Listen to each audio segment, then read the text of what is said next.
अस्सलाम वालेकुम शाहीन। शाहीन, हमने पिछले कुछ मैचेस से बिलखसूस जो पिछला मैच था उससे देखा है कि एग्रेसिवनेस काफ़ी फास्ट बॉलर्स में आ गई है। हारिस रऊफ़ की हमने देखी बॉडी लैंग्वेज, फ़हीम अशरफ की देखी, आपकी भी देखी। कोई ख़ास प्लान एग्रेसिव बॉडी लैंग्वेज में लाने के लिए कुछ किया आपने? नहीं, ऐसा कुछ ख़ास नहीं है। आई थिंक पहले से हम सारे एग्रेसिव ही है, और जब से हमने क्रिकेट शुरू किया, और हम क्रिकेट ऐसे ही खेली जाती है। जब आप एग्रेसिव होते हैं एज अ फास्ट बॉलर तो पूरी टीम की एनर्जी थोड़ी सी हाई होती है। तो ऐसी कोई बात नहीं है कि ना प्लान हो ना कुछ। हमारा काम है एग्रेशन करना, विकेट्स लेना, जो हम करते हैं। शाहीन, 16 एशिया कप हो गए, कभी इंडिया पाकिस्तान का फाइनल नहीं हुआ, तो लग रहा है कि बांग्लादेश का मैच जीत के एक तीसरा मैच भी इंडिया से होगा। अभी तो वो लोग फाइनल तक नहीं पहुँचे। अगर जब पहुँचेंगे तो फिर देखते हैं उनके साथ। क्योंकि हम यहाँ पे आए हैं फाइनल जीतने और एशिया कप को जीतने। जो भी टीम आएगी, हम एज अ टीम रेडी है और इंशाल्लाह उनको हराएंगे। अस्सलाम वालेकुम शेन भाई, इरफान हियर। शेन भाई, हमारी जितनी भी फतूहात रही हैं विक्ट्री के अंदर फास्ट बॉलर का बड़ा रोल रहा है। पर रिसेंट टाइम में हम देख रहे हैं कि unfortunately particularly for last 2 year हमारे फास्ट बॉलर जिस तरह कंसिस्टेंट करते आ रहे थे वो नहीं कर पा रहे। उस हवाले से एक बताइए, क्या रीज़न आपको लगता है कि कई दफ़ा हमें जब स्विंग नहीं मिलती तो हमारी लेंथ बॉलिंग नज़र नहीं आती? और सेकेंडली, ऑल इंपॉर्टेंट मैच पूरा पाकिस्तान डेस्परेट है किसी तरह हम जीते, उसके लिए कुछ खास प्रिपरेशन अब हो रही है क्या? देखिए, ऐसा है नहीं कि टीम नहीं जीत रही। लास्ट 11-12 मैच जीती है, बहुत कम मैचों में। ये नहीं कि मैच नहीं जीत रही। हाँ, बड़ी टीमों से नहीं जीते। आप कह सकते हैं कि जो रैंकिंग में बड़ी है, लेकिन जब आप बड़ी रैंकिंग की टीमों से खेलते हैं तो फिर ही आप जीते। अभी जो टीमें आ रही हैं, हमारा मुकाबला उन्हीं से है। और आपने कहा कि फास्ट बॉलर विकेट्स, मुझे तो नहीं लग रहा कि कहाँ पे फास्ट बॉलर स्ट्रगल कर गए। हाँ, कुछ T20 क्रिकेट ऐसी है कि आपको अच्छी विकेटें मिलती है तो बैट्समैन के पास पूरा लाइसेंस होता है कि यार उसको मारे। लेकिन या एज अ फास्ट बॉलर हमें वेरिएशन और लेके आनी चाहिए अपनी बॉलिंग में, और हम उसको इम्प्रूव कर रहे हैं। शाहीन, जब ये टूर्नामेंट शुरू हुआ तो लोग तो आपसे बॉलिंग में तवक्को कर रहे थे। आपने वार्म अप किया अपनी बैटिंग से, और अब जब टूर्नामेंट बिल्कुल पीक पे पहुंच गया तो अब आप बॉलिंग में भी रिदम दिखा रहे हैं। तो अब ये जो 2 मैचेस रह गए हैं, थोड़ी देर पहले हुसैन तलत कह रहे थे कि अब हम ये 2 मैच जीते हैं तो एशिया कप के चैंपियन बन जाएंगे। तो आपके कैरियर में अभी तक कोई इस तरह की बड़ी विक्ट्री नहीं है टूर्नामेंट की, तो अपनी परफॉर्मेंस जिस तरह आज आपने बॉलिंग की, ऊपर से आउट किए, तो किस तरह देख रहे हैं अगले 2 मैचेस को? जैसे जैसे पिछले मैच हुए हैं, और जो आप कह रहे हैं कि बैटिंग वगैरह, मेरा काम है कि मुझे जिस टाइम भी जो पोजीशन मिले मैं उसको करूं। बैटिंग, फील्डिंग, बॉलिंग जो भी मिले, मैं अपना 100% दूँ। क्योंकि जाहिर सी बात है, मैं जब भी खेलता हूँ मेरी यही कोशिश रहती है कि मैं अपनी 100% दूँ। चाहे मैं उसमें बीमार हूँ या मैं इंजर्ड हूँ, जो भी हूँ, लेकिन वो बाहर ज़ाहिर नहीं करता। तो मेरी काम जो है वो टीम का मोरल हाई करना है और एनर्जी के साथ सारी क्रिकेट खेलनी। शाहीन, मुबारक हो।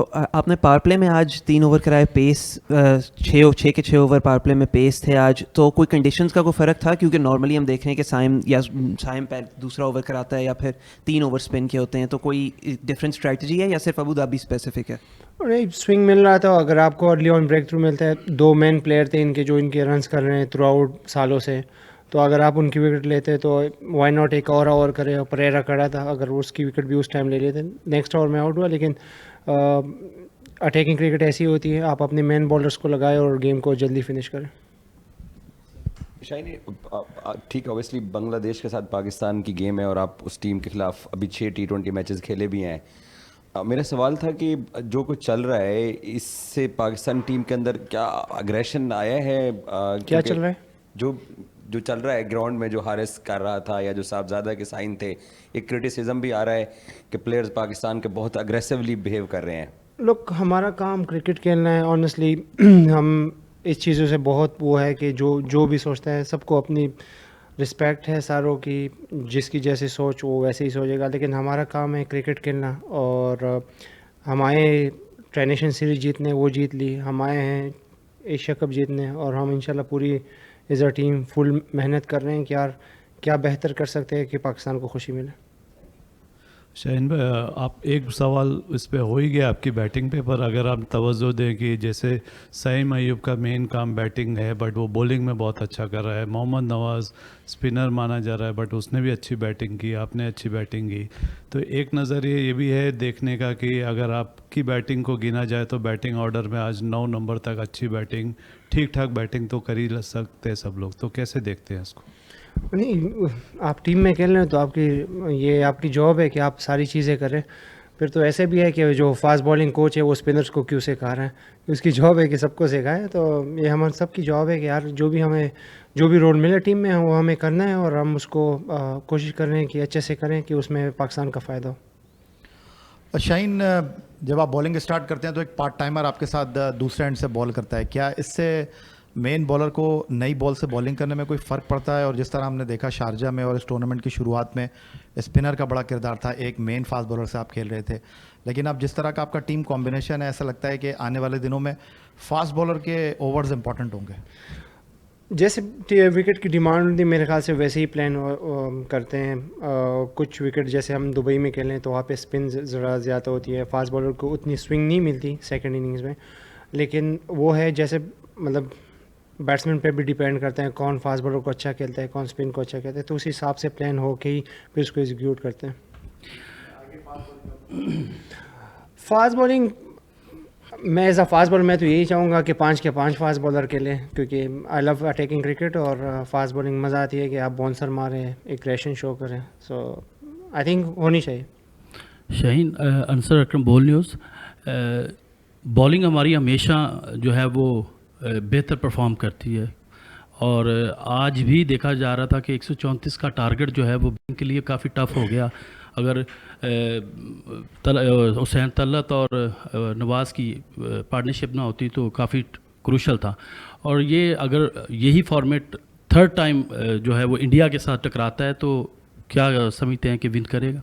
ऑफ कोर्स विन करेंगे, इसमें कोई बात नहीं है, क्योंकि दैट्स आवर जॉब। और क्रेडिट हुसैन और नवाज़ को भी देना चाहिए, क्योंकि अगर आप कहें कि कम टोटल पे उन्होंने चेस किया लेकिन प्रेशर को हैंडल किया।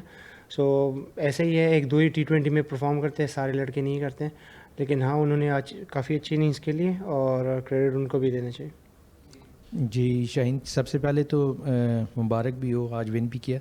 और ये बताइएगा कि जो टाइगर्स के अगेंस्ट तो यही टीम रहेगी, बांग्लादेश जो है, तो उनके अगेंस्ट यही टीम से यही रहेगी सेम, या कुछ चेंजेस की मुतवक्की? ये तो मैं हेड कोच से पूछ लूँगा सॉरी मुझे नहीं पता। शाहीन, ट्राई नेशन सीरीज़ जीते तो सलमान अली आगा ने प्रेस कॉन्फ्रेंस में कहा कि नवाज़ हमारे साथ होता तो ऐसे लगता है हम 12 प्लेयर्स के साथ खेल रहे हैं, मगर साइम और अरस की परफॉर्मेंस देखें तो ऐसा लगता है हम 9 प्लेयर्स के साथ खेल रहे हैं। हुसैन तलत की परफॉर्मेंस आपके सामने है, उनको लाया गया, उन्हें मैच जिता दिया। तो आप नहीं लगता कि अब जो आउट ऑफ फॉर्म प्लेयर हैं उनको बेंच पे बिठाया जाए, क्योंकि अब ऐसे स्टेजेस पे पाकिस्तान पहुंच चुका है कि यहाँ पे शायद मजीद बोझ इस तरह की परफॉर्मेंस का बर्दाश्त न कर सके? ये भी हमारे ही प्लेयर है, इन्होंने ही परफॉर्मेंस की है, काफ़ी अच्छी इनिंग्स। अगर आप हारिस की बात करें, उसने लाहौर में बांग्लादेश के ख़िलाफ़ ही 100 किया था। तो ऐसा नहीं है कि उसको ना बैटिंग आती है ना कुछ साइम को नहीं आती, they both are main players. और साइम अगर बैटिंग नहीं करता तो वो बॉलिंग में अपना एफर्ट करता है, फील्डिंग में करता है। तो आपको टीम मैन चाहिए होते हैं, ये नहीं जो बेंच पे भी बैठे हैं ये भी कोई बुरे प्लेयर नहीं है, सारे हमारे अपने प्लेयर्स हैं, लेकिन अपॉर्चुनिटी का वेट होना चाहिए। और वो इतने मेहनत कर रहे हैं कि वो जब भी उनको मौका मिले वो अपना 100% देंगे। हुसैन भी वेट कर रहा था, वो आके उसने मैन ऑफ द मैच लिया। ये नहीं कि सारे अच्छे प्लेयर है तो पाकिस्तान टीम में। शाहीन, मेरा सवाल ये है कि जब भी पाकिस्तान और भारत का मैच होता है तो शाहीन अफरीदी को लोग सारे देख रहे होते हैं, लेकिन पिछले 4 से 5 मैचों में शाहीन अफरीदी ने उस तरह की परफॉर्मेंस नहीं दी। तो अगले मैच में अगर पाकिस्तान और भारत का फाइनल होता है तो क्या हम देख सकते हैं शाहीन अफरीदी की दोबारा से वही वाली फॉर्म? आप मुझे ड्रॉप करना चाहें? शाहीन अफरीदी पाकिस्तान से खेलेगा तो अपना जान भी दे देगा, फिक्र ना करो। शाहीन, हम 2 मैच इंडिया से हार गए, ओवरऑल 7 इंटरनेशनल मैच हार गए, तो सूर्य कुमार ने कहा कि अब कोई राइवलरी नहीं है, तो इससे आप इत्तेफाक करोगे? देखिए, मैं फिर भी हुई उसकी अपनी बात है, उसको करने दे। अभी फाइनल तक ना वो पहुँचे, जब आएंगे तो देख लेंगे कि क्या है क्या नहीं। हमारा काम है ये एशिया कप जीतना, जिसके लिए आए हैं, और अपनी पूरी एफर्ट करेंगे। शाइन, specific to the Bangladesh match आपसे बस पूछना चाह रहे हैं, क्योंकि ऑफ कोर्स काफ़ी मैचेस आप रेगुलर खेले भी हैं उनके साथ रिसेंट पास्ट में, और फिर दुबई के कंडीशंस में बांग्लादेश के खिलाफ क्या देखते हैं, जिस तरीके से आपने भी एक्सपीरियंस किए पिचेस वहाँ की, और बांग्लादेश की अपोजिशन को देखते हुए स्पेसिफिक क्या लग रहा है कि कोई मतलब क्या स्ट्रैटेजी हो सकती है टीम की? बांग्लादेश एक अच्छी टीम है और काफ़ी अच्छी क्रिकेट रिसेंटली खेल रही है। जाहिर सी बात है, जब भी ऐसी टीमों के साथ आप मैच खेलते हैं तो पहला पंच आप नहीं करना होता है तो अपॉर्चुनिटी नहीं देनी चाहिए। तो हाँ, हमें क्रिकेट अच्छी खेलनी पड़ेगी, फील्ड और बॉलिंग बैटिंग तीनों में अच्छे शोबों में खेलना चाहिए, क्योंकि उसके बाद फिर नेक्स्ट गेम है। सो हमारा पूरा फोकस अभी बांग्लादेश वाले गेम पे है कि कैसे उसको लेके जाएं। और वैसे आज मेरा डेब्यू भी था श्रीलंका के खिलाफ, क्योंकि मैं कभी अपनी 88 मैचों में नहीं खेला श्रीलंका के खिलाफ T20 गेम। Congratulations on the Sri Lanka debut. Hasan Ali ने Thank you. मुझे कैप दिया है। Thank you, Shaheen. Thank you, Naeem. Thank you.